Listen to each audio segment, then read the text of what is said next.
Bugun sizlarga dunyo siyosiy maydonida kulgili ham, achinarli ham bo'lgan bir voqeani aytib bermoqchiman.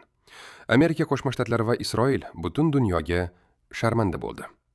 Nega deganda, ular Eron harbiylarining juda oddiy ammo juda aqlli bir taktik hiylasiga duch kelishdi. Keling voqeani boshidan hikoya qilaylik. Eron harbiylari bir kun turib o'ylashibdi. Qani biz Amerikaning razvedka sun'iy yo'ldoshlarini bir sinab ko'raychi. Ular katta harbiy aerodrom maydoniga borib, ko'plab qimmatbaho raketalar, vertolyotlar va dronlarning rasmlarini yerga chizib qo'yishdi. Ha, to'g'ri eshitdingiz. Yerga, asfaltga chizilgan oddiy rasmlar. Amerika va Isroil harbiylari esa sun'iy yo'ldosh orqali bu rasmlarni ko'rib, darhol "Voy, buncha ko'p harbiy texnika" deb xursand bo'lib ketishdi. Ular bu rasmlarni haqiqiy deb hisoblab, narxi $500 million yo'q qiluvchi qurollarni ishga solishdi. Uchirdilar, portlatdilar, vayron qildilar va nihoyat nishonga yetib borganlarida ko'rdilarki, yerga chizilgan rasmga bomba yotiribdi. Ijtimoiy tarmoqlarda bu voqea juda keng muhokama qilindi. Dunyo kuladi, Amerika esa indamaydi.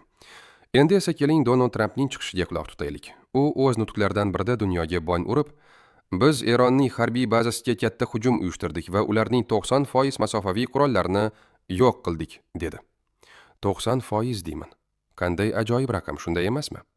Qanday qilib hisoblaganlarini o'zlari ham bilmaydi, lekin gap shundaki, ular yo'q qilgan narsa yerga chizilgan rasm edi.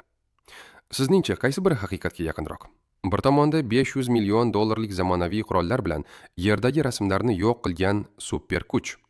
Ikkinchi tomonda oddiy bo'yoq bilan butun dunyo razvedkasini aldab qo'ygan Eron harbiylari. Bu yerda bir narsani tan olish kerak. Urushda hiyla eng katta qurol. Eron harbiylari bir quti bo'yoq bilan Amerika byudjetiga $500 million zarar yetkazdi. Va eng qizig'i, bu mablag' Amerikaning o'z soliq to'lovchilarining cho'ntagidan chiqdi.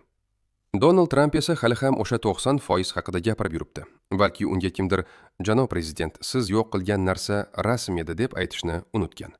Yoki aytishgan u eshitishni istamagan. Bu voqea bizga yana bir bor eslatdi. Dunyoda eng kuchli qurol bu aql.